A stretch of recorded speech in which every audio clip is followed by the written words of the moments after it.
cái đó gần đây như xưa. Đó nó.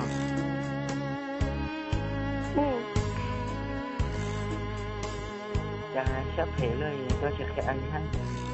Lùa trước khai đại trước cái trình đời này. Cái gì giò chá? Giờ mỗi giờ. Giò. Dạ. Dạ. Thế giò mà. Dạ. Thank you cô lê. Thank you cũng gì vậy? Thank you cô lê chị sao mình nhớ à? Anh yêu em xa rồi, thì sao anh nó cười? Ngồi nó. Anh mà. Cảm ơn. Cảm ơn. Nè. Chà. Chẳng có bớt thằng bé ra lên. Đã. Tầm mò, uống mà. Có phải con đã. Chỗ này. Lên à. Uống mà nó sát tay. Số nhẹ tiết kế liệu. Tầm mò cho xong rồi phụ có lấy thằng bé giống như. Trái ngoài lứa nè. Tầm mò, nó sẽ với coi thằng bé giống cái ha. Chị hành mong á.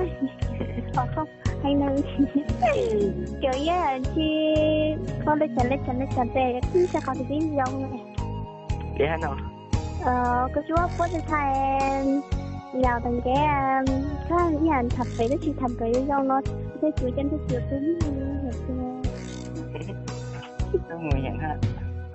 Nên thì mình đeo có con cho mà được mình mới thì mình gặp cái bác từ hôm gian đi chứ ta. Chị ba. Cho mà hành cái mà quá cái nhà cái mà những chuyện nó mà tôi thì thật bé tôi thấy nó thật cái này. Nên đó. Rồi chị nhìn về cái thì ý ăn tay thì đó sẽ ở đây luôn. Nghe bây giờ mà. Cái gì? Anh thấy cái quấy làm cho nó chỉ đánh chị cả này mà. Thế ta cái chị chơi lông gà thấy em mỏi đó mà.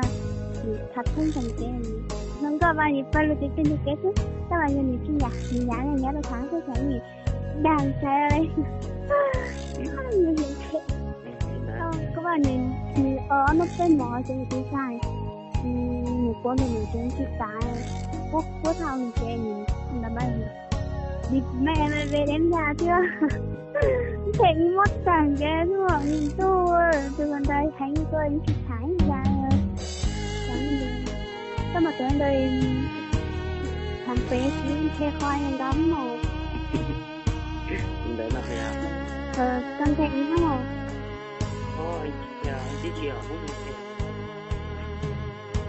Qua lên nào. Dạ. Đấy chiều. Sẽ có con số đây à? Anh thì sao? Thì có.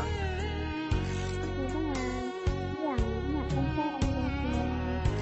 Anh sẽ hình ra anh tóc rồi. Một cơ chế cái đứa chị thẳng rồi. Anh gì mà. Chị anh bảo đàn tính nó anh đưa chị em chỉ Ủa là hả nó? Nhưng đó cho ta có bà đánh chứ nó cũng có những chị cho ai cả. Chị muốn chị chứ. Ở đây nào.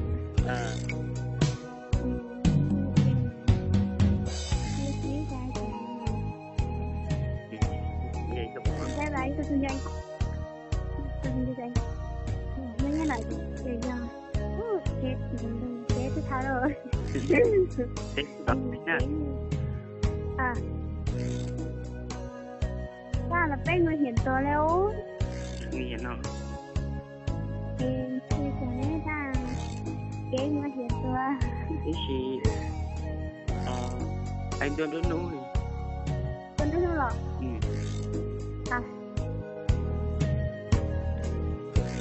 Dạ. Anh chào. Thì tôi nói thật là chưa à? Thật là tốt nhưng mà anh được thiệt anh Bên đây mà. thì hay nụ nụ nụ nụ. Tôi chỉ ta tôi lý giải lý được này.